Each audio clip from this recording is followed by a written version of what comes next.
বাবা দিনমজুর, ছেলে শ্রীলঙ্কার প্রেসিডেন্ট। শ্রীলঙ্কার নতুন প্রেসিডেন্ট অনুরা কুমারা দিশানায়েক নির্বাচিত হয়েছেন।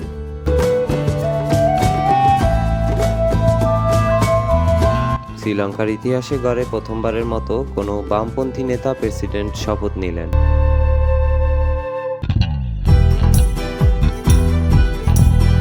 রোববার 22 সেপ্টেম্বর রাত 8টার দিকে দেশটির নির্বাচন কমিশন চূড়ান্ত ফল ঘোষণা করে।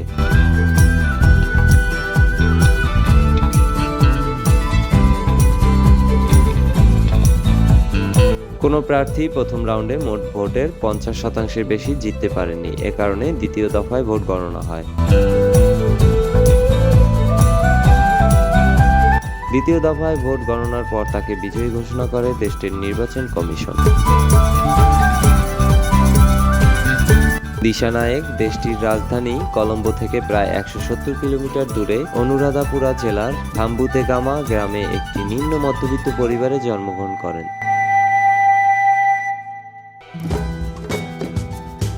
তার বাবা একজন দিনমজুর এবং মা একজন গৃহিণী হওয়া সত্ত্বেও তারা তাদের ছেলেকে শিক্ষিত করতে পেরেছিলেন।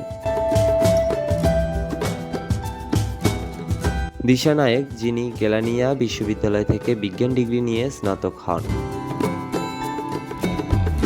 ক্যাম্পাসে ছাত্র রাজনীতিতে দিশানায়েকের সক্রিয় অংশগ্রহণ তাকে 1987 থেকে 1989 সালের মধ্যে তৎকালীন রাষ্ট্রপতি জয়াবর্ধনে এবং আর প্রেমাদাসার সাম্রাজ্যবাদী ও পুঁজিবাদী শাসনের বিরুদ্ধে জেভিপির সরকার বিরোধী সশস্ত্র বিদ্রোহে যোগ দিতে পরিচালিত করেছিল।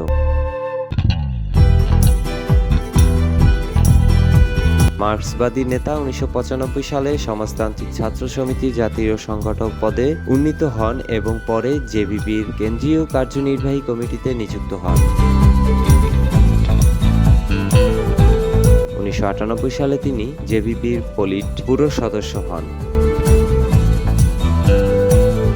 2000 সালে দিশানায়েক জাতীয়তাবাদী তালিকার মাধ্যমে রাষ্ট্রপতি নির্বাচনে প্রতিদ্বন্দ্বিতা করে সংসদ সদস্য হন।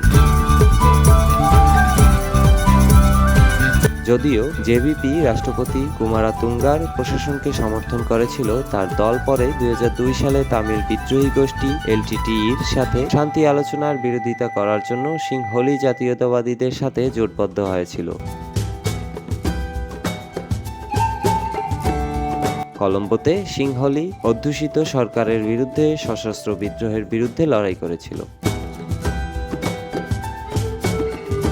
2004 সালে প্রেসিডেন্ট নির্বাচনে মাহিন্দা রাজপাকসের ইউনাইটেড পিপলস ফ্রিডম অ্যালায়েন্সের ইউপিএফ এর সাথে জোট গঠনের পর জেভিপি প্রাধান্য পায়।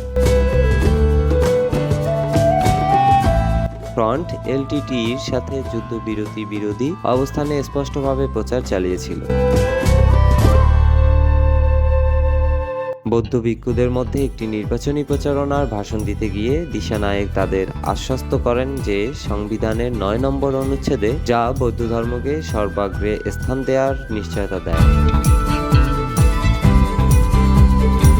তার ঐশী সুরক্ষা রয়েছে এবং এতে যে কোনো সংশোধনীর বিরুদ্ধে তাদের গ্যারান্টি দেওয়া হয়েছে। জেভিপি নেতৃত্বাধীন জোট এনপিপিও আর্টিকেল 9 রক্ষায় প্রতিশ্রুতিবদ্ধ। দিশানায়েকে তামিল শ্রোতাদের এই সিদ্ধান্তের বিরোধিতাকারীদের তকমা লাগানোর বিষয়েও সতর্ক করেছিলেন বলে জানা গেছে। এই পরিবর্তনে অংশীদার হন যখন দক্ষিণাঞ্চল পরিবর্তনের জন্য প্রস্তুত হচ্ছে। আপনি যদি সেই পরিবর্তনের বিরোধিতা করতে দেখা যায়, তবে দক্ষিণের মানসিকতা কি বলে আপনি মনে করেন? আপনি কি এটি পছন্দ করবেন যদি জাফনাকে যারা এই পরিবর্তনের বিরুদ্ধে গিয়েছিল তাদের হিসেবে চিহ্নিত করা হয়? যারা এই পরিবর্তনের বিরোধিতা করেছিল উত্তরাঞ্চলকে এভাবে চিহ্নিত করা হলে আপনি কি তা পছন্দ করবেন? দিশানায়েকের জেভিপি তামিলদের কাছে ক্ষমতা হস্তান্তরের বিরোধিতা করেছে। তার দল 1987 সালে ভারতের তৎকালীন প্রধানমন্ত্রী রাজীব গান্ধীর স্বাক্ষরিত ভারত শ্রীলঙ্কা চুক্তির বিরোধিতা করেছিল। দলটি শ্রীলঙ্কার সংবিধানের ত্রয়োদশ সংশোধনীও বিরোধিতা করেছে, যা দেশের তামিল অধ্যুষিত উত্তর পূর্বাঞ্চলে ভূমি রাজস্ব এবং পুলিশের উপর আরও বেশি নিয়ন্ত্রণ দেওয়ার জন্য প্রাদেশিক কাউন্সিল তৈরি করেছিল।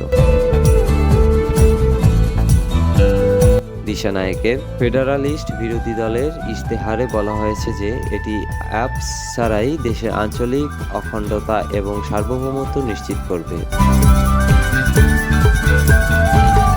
দলটি 1987 সালের চুক্তি অনুসারে উত্তর ও পূর্বাঞ্চলীয় দেশগুলির একীকরণের বিরুদ্ধে সুপ্রিম কোর্টের দ্বারস্থ হয়েছিল, যার ফলে 2007 সালে এই প্রদেশগুলোকে আনুষ্ঠানিকভাবে বিলুপ্ত করা হয়েছিল। কৃষি, ভূমি ও সেচমন্ত্রী হিসেবে দিশানায়েক এলটিটিইর সাথে সুনামি পরবর্তী সহায়তা বিতরণের সম্ভাবনা প্রত্যাখ্যান করেছিলেন এবং সরকার উত্তর পূর্বের জন্য প্রচুর পরিমাণে সহায়তা আটকে রেখেছিল।